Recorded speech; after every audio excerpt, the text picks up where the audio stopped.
যিসকল ৰাজ্যত আছে সেইখিনি ক্লাছ 10 লৈকে শিক্ষা দিবলৈ কৈছোঁ। কাৰণ বিদেশত দেখিছোঁ বিশ্বৰ 195খন দেশৰ 13খন দেশহে ইংৰাজী কয়, বাকীবোৰ চব মাতৃভাষাত কয়। মই এজন অসমীয়াত ভাষণ দি জানিবি নাজানো। বিশ্ব সন্মিলনত প্ৰথম বিদেশত অসমীয়াত ভাষণ দিয়া ময়ে আছো। আমি যে লোকটো শিকিব লাগে, আমাৰটো বেলেগ ঠিকেই। চীন, টাইৱান, জাৰ্মান, জাপান, ফ্ৰান্স সিহঁতে কেতিয়াও মৰিলেও ইংৰাজী নকয়। শক্তিশালী নিজৰটো নেৰে কাৰণে শক্তিশালী ন। ডেভেলপ হৈ গৈছিলে ল'ৰা ছোৱালীবোৰ মগজুটো বিকাশ হলে খেলা ধূলাৰ পৰা ধৰি ইঞ্জিনিয়াৰৰ পৰা ধৰি ডক্টৰৰ পৰা ধৰি চব সিহঁতৰ গুৰুত্ব। আমাৰ বিলাক কেজিৰ পৰা ইংৰাজীও দিব, হিন্দীও দিব, অসমীয়াও দিব, ইংলিছো দিব, সংস্কৃতিও দিব, বঙালী ভাষাৰে মগজুটো বিকাশ নহয়।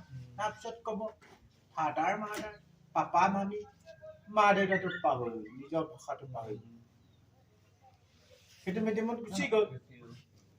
এতিয়া অসমীয়া ভাষাৰ প্ৰতিনো কি এতিয়া ভাল লাগিছে এইটোৱে, ফেচবুকত এতিয়া ছাত্ৰ ছাত্ৰীসকলে ফেচবুকত অসমীয়া ভাষাত লিখি এতিয়া অসমীয়াৰ বিকাশ সাধন কৰিছে।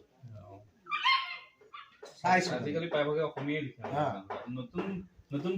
নিজৰ মাতৃভাষাত লিখিলে তাৰ সম্পূৰ্ণ তথ্যটো উদ্ঘাটন হৈ অন্তৰৰ পৰা ওলাই ক'ব পাৰে। সেই আনৰ ভাষাটোত ইমান ক'ব নোৱাৰিব।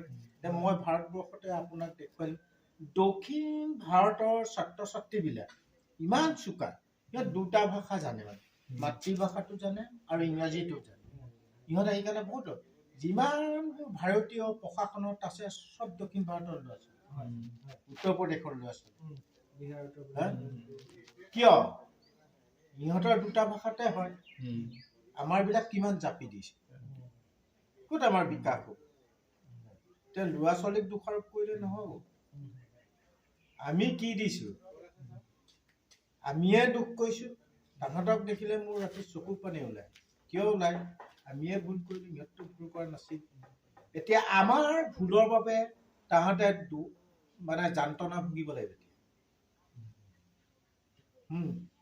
সেইটো হৈ গৈছে।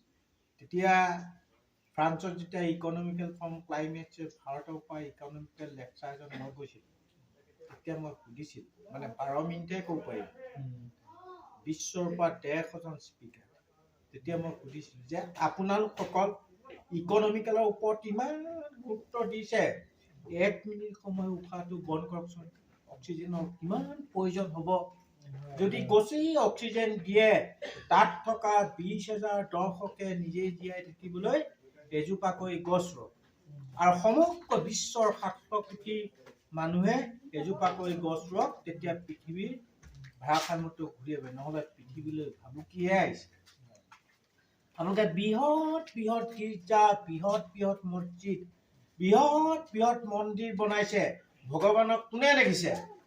তাৰ উত্তৰত পৃথিৱীৰ মানুহে 20,000 দৰ্শকে ক'ব নোৱাৰে ভগৱানক দেখিছে। এতিয়া ভগৱাননো কোন? ভগৱান জন্মচক্ৰৰ দ্বাৰা মা দেউতাই ভগৱান। মা দেউতাই ঢুকোৱাৰ পিছত কাৰ লগত এৰি থৈ গৈছে?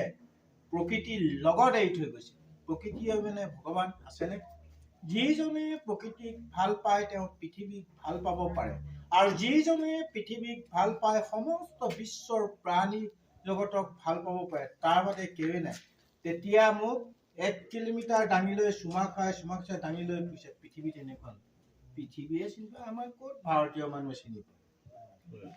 বিদেশত পোৱাৰ পিছত লাজতে দিছে আৰু